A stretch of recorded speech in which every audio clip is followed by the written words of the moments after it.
नमस्कार, मैं रमेश पटेल। आज़ाद संवाद मीडिया में आपका स्वागत है। आज की प्रमुख खबरें निम्न प्रकार हैं।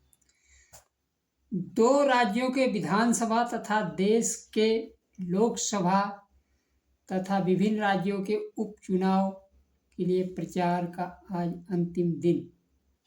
अखिलेश यादव ने कहा, आज़ादी के बाद का सबसे कठिन उपचुनाव। राहुल गांधी का तिजोरी के साथ संवाददाता सम्मेलन। प्रियंका गांधी ने कहा कि महाराष्ट्र में 3 लाख पद खाली हैं। मणिपुर के मुख्यमंत्री के घर पर हमला। खबरें विस्तार से। भारतीय जनता पार्टी के 2 शीर्ष नेता प्रधानमंत्री नरेंद्र मोदी और गृह मंत्री अमित शाह विधानसभा के चुनाव से महाराष्ट्र तथा झारखंड से दूरी बना ली है। ये चुनाव प्रचार के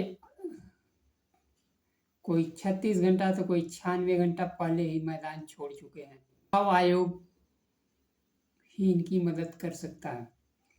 आज चुनाव प्रचार के अंतिम दिन झारखंड और महाराष्ट्र में प्रेस कॉन्फ्रेंस करते हुए विपक्ष के नेता राहुल गांधी ने मुंबई में प्रेस कॉन्फ्रेंस के दौरान एक तिजोरी खोली और उसमें से अडानी और प्रधानमंत्री मोदी का एक पोस्टर निकाला और सवाल करते हुए कहा कि एक कौन है, सेब कौन है और सेब किसका है। मतलब कि अडानी की सुरक्षा। उन्होंने सोशल मीडिया पर लिखा, 1 लाख करोड़ की धारावी की जमीन किसे मिली। महाराष्ट्र की जनता, महिलाएं, किसान, युवा और बहुजन महंगाई, बेरोजगारी, कर्ज का बोझ तले दबे हैं। केंद्र की मोदी सरकार और महाराष्ट्र की शिंदे सरकार सिर्फ अडानी के लिए काम कर रहे हैं। दूसरी तरफ रांची में प्रेस कॉन्फ्रेंस करते हुए राहुल गांधी ने कहा, इंडिया गठबंधन संविधान की रक्षा कर रहा है। भारतीय जनता पार्टी तथा आरएसएस संविधान पर आक्रमण कर रहे हैं। देश में जाति जनगणना करवाएंगे और देश को बताएंगे किसकी कितनी भागीदारी है। आरक्षण की सीमा 50% को बढ़ाएंगे। एसटी की आरक्षण सीमा 28%, एससी की 12% तथा ओबीसी को 14% से बढ़ाकर 27% आरक्षण देंगे। झारखंड का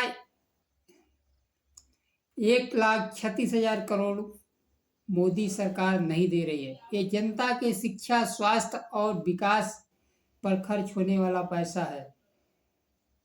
भारतीय जनता पार्टी की सोच आदिवासियों के खिलाफ है। इन्होंने झारखंड के मुख्यमंत्री को झूठे आरोप में जेल भेजा।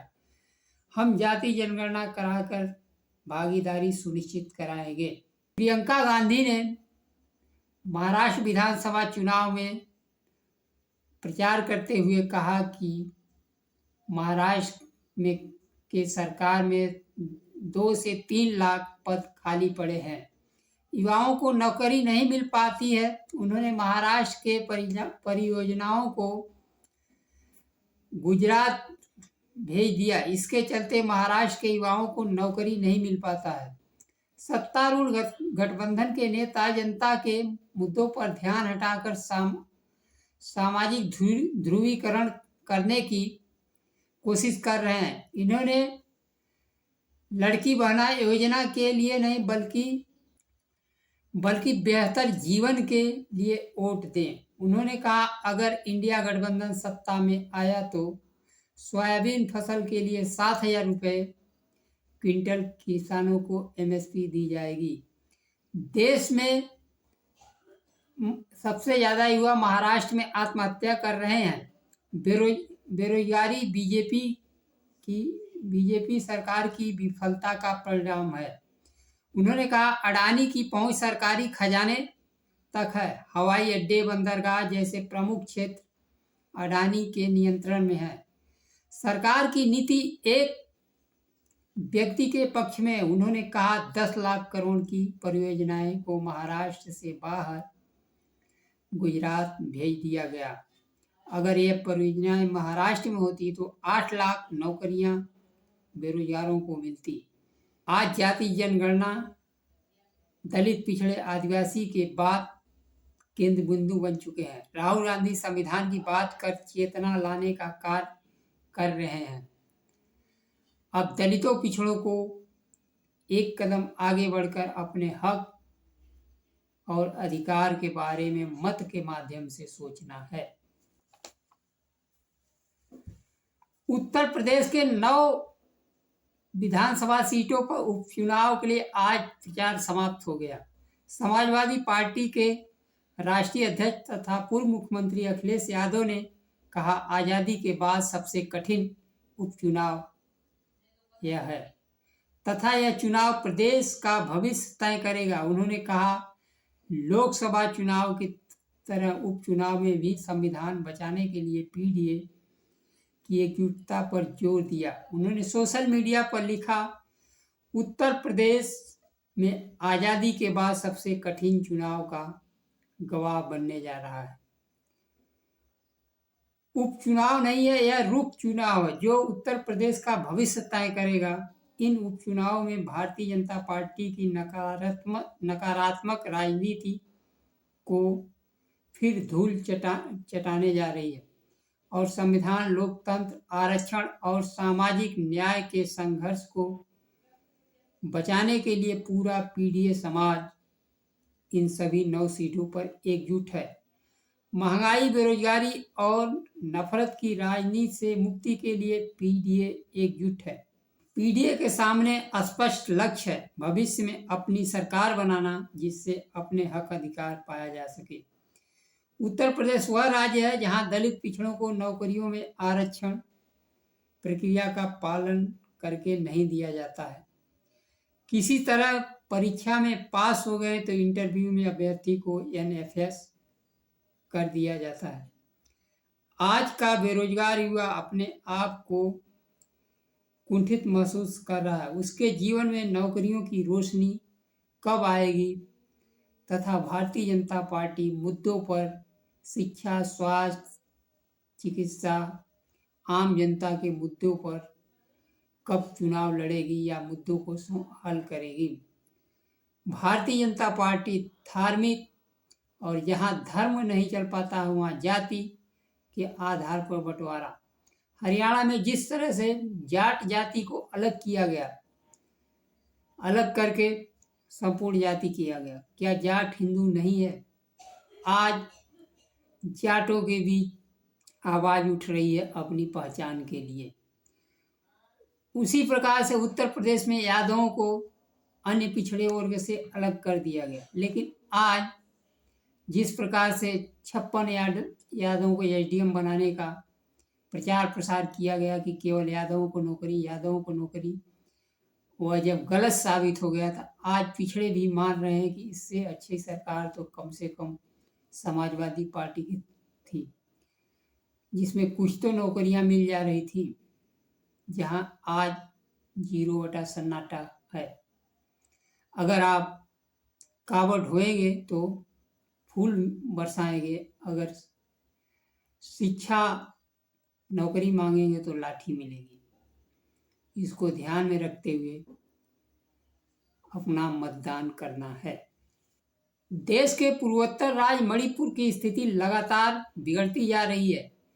मुख्यमंत्री, मंत्रियों, विधायकों के घरों पर हमले हो रहे हैं।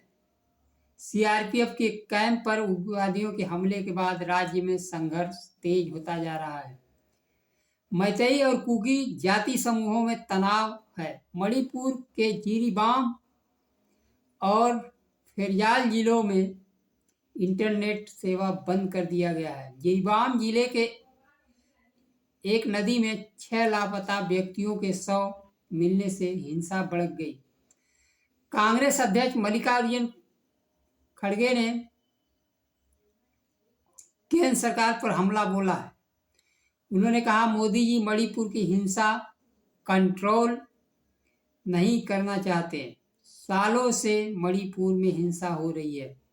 राहुल गांधी मणिपुर हो आए और उन्होंने वहाँ भारत जोड़ो यात्रा भी शुरू की थी। मोदी जी अभी दुनिया का चक्कर लगा रहे हैं, उन्हें देश की कोई चिंता नहीं है। वहीं मणिपुर में भड़की हिंसा के बाद नेशनल पीपुल पार्टी ने राज्य के भारतीय जनता पार्टी के नेतृत्व वाली सरकार से समर्थन वापस ले लिया है। समर्थन वापसी के बाद भी राज्य में भारतीय जनता पार्टी की सरकार की स्थिरता पर कोई असर नहीं पड़ेगा, लेकिन एनपीपी मणिपुर को मौजूदा कानून व्यवस्था के स्थिति पर चिंता व्यक्त करना चाहती है। राज्य के लोगों को भारी पीड़ा से गुजरना पड़ रहा है। हम चाहते हैं कि मुख्यमंत्री बीरेंद्र सिंह को तुरंत हटाया जाए। वहीं भारतीय जनता पार्टी के 19 विधायकों ने प्रधानमंत्री नरेंद्र मोदी को पत्र लिखा है कि बीरेंद्र सिंह को हटा दिया जाए, लेकिन हिंसा खत्म करने की इच्छा केंद्र सरकार, प्रधानमंत्री नरेंद्र मोदी और गृह मंत्री में नहीं है। वह चाहते तो हिंसा 2 दिन में खत्म हो सकती है। वह जो जाति व्यवस्था की आग लगाई गई है, वह उसमें कहीं न कहीं भारतीय जनता पार्टी शामिल है। जिस प्रकार से हरियाणा में जाति को जाति से लड़ाया गया और जगह पर धर्म को धर्म से लड़ाया गया, उसी प्रकार से मणिपुर में जाति को जाति से, धर्म को धर्म से, और उसके केंद्र बिंदु में कहीं न कहीं आरक्षण व्यवस्था है। भारतीय जनता पार्टी आरक्षण व्यवस्था देना नहीं चाहती, इसलिए वह इस मुद्दे का समाधान नहीं करना चाहती। यह आम लोगों पर निर्भर है कि वो आपस में शांति व्यवस्था बनाए। मणिपुर पूरी तरह से गृह युद्ध जैसे चपेट में आ चुका है। गृह मंत्री महाराष्ट्र का चुनाव प्रचार छोड़कर मणिपुर की स्थिति संभालने के लिए दिल्ली में बैठे हुए। उनको मणिपुर में जाकर बैठना चाहिए। दोनों जाति समुदायों को एक साथ बैठाकर एक साथ उनकी समस्याओं का समाधान करना चाहिए। अभी तक कोई शांति के संदर्भ में कोई अच्छी खबर नहीं आ रही है। आज के लिए बस इतना ही। नमस्कार। जय संविधान।